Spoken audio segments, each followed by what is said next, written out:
दोस्तों, नमस्कार, राम राम और जय श्री राम। मैं हूँ अश्विनी मगोत्रा और आप देख रहे हैं अपना पसंदीदा चैनल जम्मू तर्कश। दोस्तों, आज के इस वीडियो में मैं आर्टिफिशियल इंटेलिजेंस के दूसरे भाग के बारे में चर्चा करूँगा कि इस आर्टिफिशियल इंटेलिजेंस का समाज पर क्या क्या प्रभाव पड़ सकता है और क्या कैसे हो सकता है।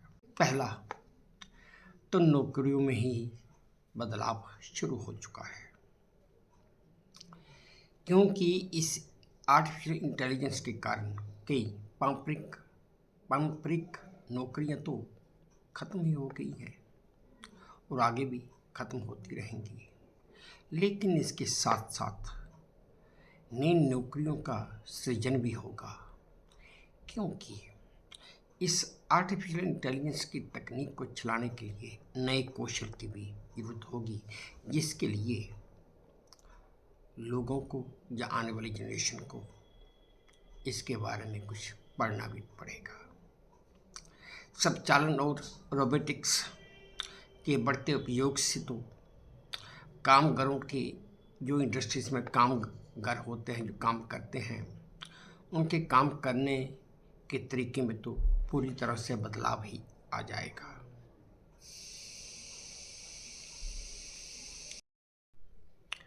तीसरा और महत्वपूर्ण, इस आर्टिफिशियल इंटेलिजेंस की तकनीक के बढ़ते उपयोग से इसके अगेंस्ट नैतिक और कानूनी सवाल भी खड़े हो रहे हैं और होते भी रहेंगे। जैसे कि क्या आर्टिफिशियल इंटेलिजेंस के द्वारा लिए गए जितने भी निर्णय होंगे उसकी जिम्मेवारी कौन लेगा। अगर कोई इसकी जिम्मेवारी नहीं लेने वाला है तो क्या हम ये मान के चलें कि आर्टिफिशियल इंटेलिजेंस सिस्टम पूरी तरह फ्री है, कि भाई वो इंडिपेंडेंटली कोई भी डिसीजन ले सकता है, और अगर नहीं तो इसके लिए काफ़ी सख्त और नए कानून बनाने पड़ेंगे। आने वाले समय में अभी ये आर्टिफिशियल इंटेलिजेंस और भी आगे बढ़ता जाएगा और इस तकनीक के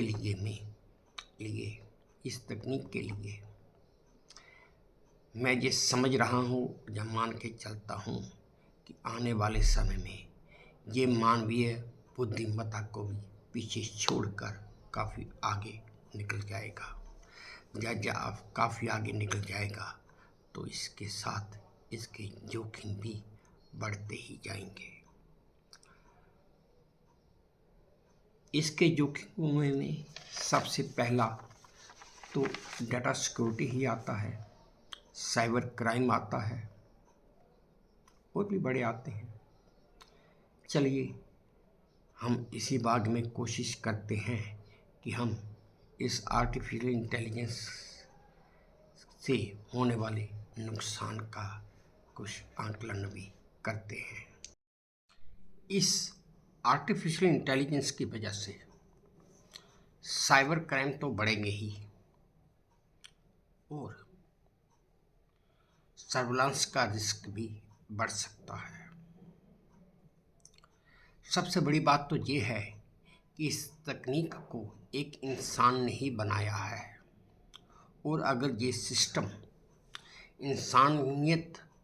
इंसान की बुद्धिमत्ता से आगे निकल गया और कल को अगर इस सिस्टम में, जैसे कंप्यूटर के किसी भी सिस्टम में कभी कभी वायरस आ जाता है, और अगर इस सिस्टम में कोई वायरस आ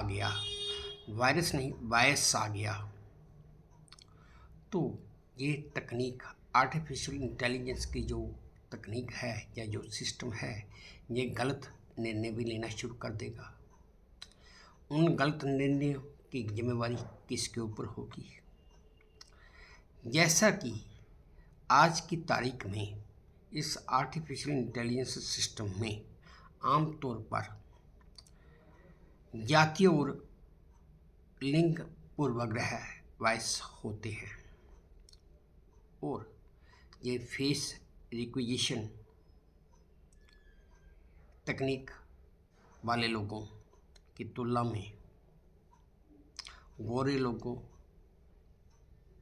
रंग के लोगों की पहचान बड़ी सटीकता से और बड़ी जल्दी कर लेती है, लेकिन काले रंग के लोगों की पहचान ये इतनी सटीकता के साथ और इतनी जल्दी नहीं करती।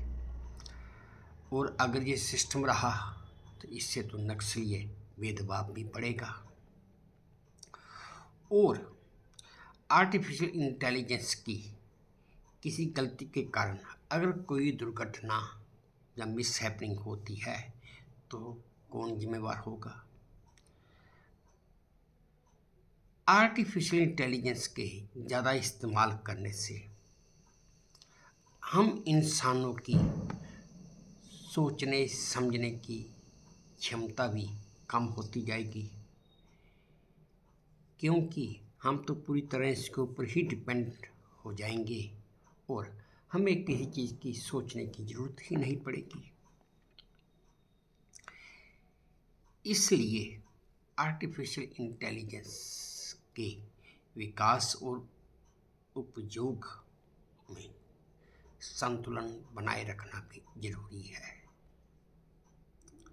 बाकी हम इस आर्टिफिशियल इंटेलिजेंस का उपयोग कैसे करते हैं या कैसे नहीं करते, ये फिर भी आखिर में हम पर ही डिपेंड है।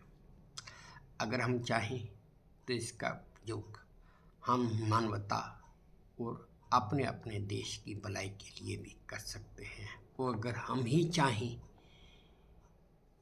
तो हम इसका इस्तेमाल अपने अपने देश की भलाई के लिए ना करें और मानवता की भलाई के लिए भी ना करें। आखिर में निष्कर्ष तो यही निकलता है कि हमें खुद ही फैसला करना होगा कि हम इस आर्टिफिशियल इंटेलिजेंस के ऊपर कहाँ तक डिपेंड हों और हम इसका इस्तेमाल कैसे करें। दोस्तों, ये थी मेरी चर्चा आर्टिफिशियल इंटेलिजेंस के ऊपर।